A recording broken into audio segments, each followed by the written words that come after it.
नमस्कार दोस्तों, आप सभी का हमारे चैनल मल्टीवर्स टेल्स में स्वागत है।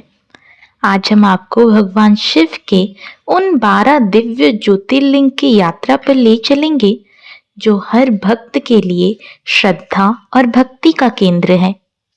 इन ज्योतिर्लिंगों को भगवान शिव के अद्वितीय शक्ति स्थल के रूप में जाना जाता है। इनका दर्शन सभी पापों को मुक्ति दिलाता है और मोक्ष का मार्ग प्रशस्त करता है। तो चलिए शिव की इस दिव्य यात्रा की शुरुआत करते हैं और जानते हैं हर ज्योतिर्लिंग से जुड़ी अद्भुत कहानियां और उनका महत्व। हर हर महादेव। पहला ज्योतिर्लिंग है सोमनाथ ज्योतिर्लिंग, जो कि गुजरात में है। सोमनाथ भगवान शिव का पहला ज्योतिर्लिंग है जो गुजरात के सौराष्ट्र में स्थित है। यह स्थान चंद्रदेव से जुड़ा है, जिन्हें उनके ससुर दक्ष प्रजापति ने श्राप दिया था कि उनका तेज क्षीण हो जाएगा। चंद्रदेव ने शिव की घोर तपस्या की, जिससे प्रसन्न होकर शिव ने उन्हें उनका तेज वापस दिया और यहाँ ज्योतिर्लिंग के रूप में प्रकट हुए।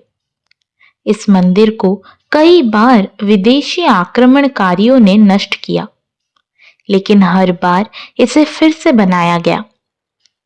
वर्तमान मंदिर 1951 में पुनर्निर्मित किया गया और ये अद्भुत वास्तुकला का उदाहरण है। मल्लिकार्जुन ज्योतिर्लिंग, आंध्र प्रदेश। ये ज्योतिर्लिंग श्रीशैलम पर्वत पर कृष्ण नदी के तट पर स्थित है। कथा के अनुसार जब गणेश का विवाह पहले हुआ तो कार्तिकेय नाराज होकर कौर्च पर्वत चले गए। माता पार्वती और शिव अपने पुत्र को मनाने के लिए यहाँ आए। यहाँ शिव और पार्वती का आशीर्वाद पाने से सभी पापों से मुक्ति मिलती है। इसी कल्याणकारी ज्योतिर्लिंग भी कहा जाता है। मल्लिकार्जुन मंदिर का स्थापत्य कला भी दर्शनीय है और यहाँ आंध्र प्रदेश का प्रमुख तीर्थ स्थल है। महाकालेश्वर ज्योतिर्लिंग, मध्य प्रदेश। महाकालेश्वर उज्जैन में स्थित और इसे अद्भुत शक्तियों वाला ज्योतिर्लिंग माना जाता है। ये शिवलिंग दक्षिण मुखी है, जिसे बेहद शुभ माना जाता है। पौराणिक कथाओं के अनुसार एक राक्षस दूषण ने उज्जैन के निवासियों को परेशान करना शुरू कर दिया। भगवान शिव ने प्रकट होकर उसको राक्षस का वध किया और अपने भक्तों की रक्षा की। महाकालेश्वर मंदिर में भस्म आरती प्रसिद्ध है, जहां हर सुबह भस्म से शिव की पूजा की जाती है। ये स्थान मृत्यु के बाद मोक्ष प्राप्ति के लिए जाना जाता है। ओंकारेश्वर ज्योतिर्लिंग, मध्य प्रदेश। ओंकारेश्वर ज्योतिर्लिंग नर्मदा नदी के तट पर स्थित है। कथा के अनुसार राजा मंथता ने शिव की कठोर तपस्या की, जिससे प्रसन्न होकर शिव यहाँ प्रकट हुए। इस स्थान पर 2 ज्योतिर्लिंग स्थित है, ओंकारेश्वर और ममलेश्वर। नर्मदा नदी की धाराएं यहाँ आकर ओम के आकार में बहती है, जिससे इस ज्योतिर्लिंग का नाम पड़ा ओमकारेश्वर मंदिर। अद्भुत प्राकृतिक सुंदरता के बीच स्थित है और हर साल लाखों श्रद्धालुओं को यहाँ आने पर आमंत्रित करता है। केदारनाथ ज्योतिर्लिंग, उत्तराखंड। यह ज्योतिर्लिंग हिमालय के केदारनाथ पर्वत पर स्थित है। यहाँ 5 केदाराओं में से एक है। महाभारत के युद्ध के बाद पांडव अपने पापों से मुक्ति पाने के लिए शिव की तलाश में आए। शिव ने बैल का रूप धारण किया और पांडवों से छिपने का प्रयास किया। भीम ने बैल की पूंछ पकड़ ली, जिससे शिव ने प्रकट होकर पांडवों को आशीर्वाद दिया। केदारनाथ मंदिर का प्राकृतिक सौंदर्य और आध्यात्मिक महत्व इस विशेष बनाता है। ये स्थान कठिन मार्ग और भव्य वातावरण के कारण श्रद्धालुओं के लिए एक चुनौतीपूर्ण तीर्थ यात्रा है। भीमाशंकर ज्योतिर्लिंग, महाराष्ट्र। भीमाशंकर ज्योतिर्लिंग पुणे के पास समाधि पर्वत श्रृंखला में स्थित है। ये शिवलिंग राक्षस भीम के संहार से जुड़ा है, जो भगवान शिव के भक्तों को परेशान करता था। शिव ने राक्षस का अंत किया और इस स्थान पर ज्योतिर्लिंग के रूप में प्रकट हुए। भीमाशंकर मंदिर के पास भीमा नदी का उद्गम होता है। ये स्थान अद्भुत प्राकृतिक सुंदरता और वनस्पतियों से घिरा हुआ है, जो इसे और भी विशेष बनाता है। विशेश्वर ज्योतिर्लिंग, उत्तर प्रदेश।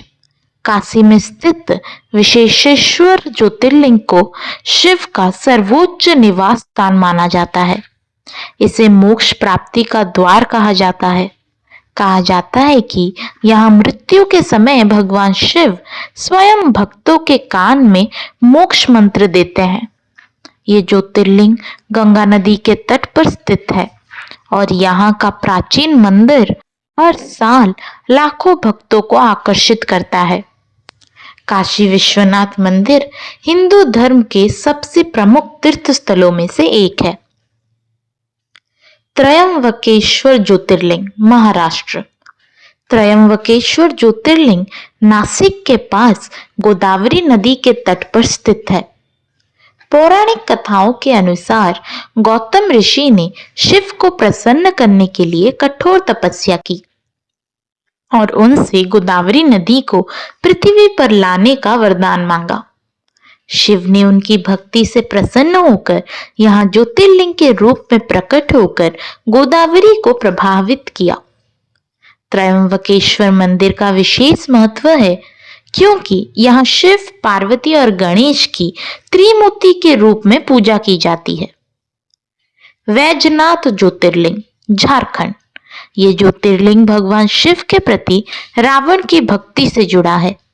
कथा के अनुसार रावण ने शिव को प्रसन्न करने के लिए अपने 10 सिर अर्पित कर दिए। शिव ने उसकी भक्ति से प्रसन्न होकर वरदान दिया और यहाँ प्रकट हुए। वैजनाथ मंदिर शिव के प्रति अनन्य भक्ति और शक्ति का प्रतीक है। यहाँ हर साल सावन के महीने में लाखों श्रद्धालु जल चढ़ाने आते हैं। नागेश्वर ज्योतिर्लिंग, गुजरात। नागेश्वर ज्योतिर्लिंग की कथा एक भक्त सुप्रिया और राक्षस दारुका से जुड़ी है। जब दारुका ने सुप्रिया को कैद किया तो उसने शिव का ध्यान किया। शिव ने प्रकट होकर दारुका का अंत किया और अपने भक्त को मुक्त किया। ये स्थान द्वारका के पास स्थित है और इसे दारुका वन के नाम से भी जाना जाता है। नागेश्वर मंदिर अपने शांत और पवित्र वातावरण के लिए प्रसिद्ध है। रामेश्वरम ज्योतिर्लिंग, तमिलनाडु। रामेश्वरम में स्थित यह ज्योतिर्लिंग भगवान राम से जुड़ा है। राम ने लंका पर चढ़ाई करने से पहले शिवलिंग स्थापित कर पूजा की। ये शिवलिंग समुद्र तट के पास स्थित है और इसे हिंदू धर्म में अत्यधिक पवित्र माना जाता है। कहा जाता है कि यहाँ स्नान करने से सभी पापों से मुक्ति मिलती है। रामेश्वर मंदिर अद्भुत स्थापना और धार्मिक महत्व के लिए प्रसिद्ध है। घृणेश्वर ज्योतिर्लिंग, महाराष्ट्र। ये ज्योतिर्लिंग औरंगाबाद के पास स्थित है। इसकी कथा घृष्णा नाम की महिला से जुड़ी है, जिसने शिव की नित्य आराधना की। जब उसके पुत्र की मृत्यु हुई तो उसने शिव की आराधना जारी रखी। शिव ने प्रकट होकर उसके पुत्र को जीवित कर दिया। ये स्थान भक्तों के प्रति शिव की करुणा का प्रतीक है। घृणेश्वर मंदिर अपनी भव्यता और शिव भक्ति के लिए प्रसिद्ध है। तो दोस्तों, ये थी भगवान शिव की 12 पवित्र ज्योतिर्लिंगों की कहानी और उनका महत्व। ये स्थान न केवल धर्म और आस्था का केंद्र है, बल्कि हर भक्त के लिए आध्यात्मिक शांति का प्रतीक भी है। अगर आपको ये जानकारी पसंद आई हो तो इसे अपने दोस्तों और परिवार के साथ जरूर साझा करें। अगर आप भी इन ज्योतिर्लिंग में से किसी का दर्शन कर चुके हैं तो हमें अपने अनुभव कमेंट सेक्शन में जरूर बताएं। अगले वीडियो में फिर मिलेंगे, तब तक के लिए हर हर महादेव। हमारे चैनल मल्टीव्यूज टेल्स को सब्सक्राइब करना ना भूलें। धन्यवाद।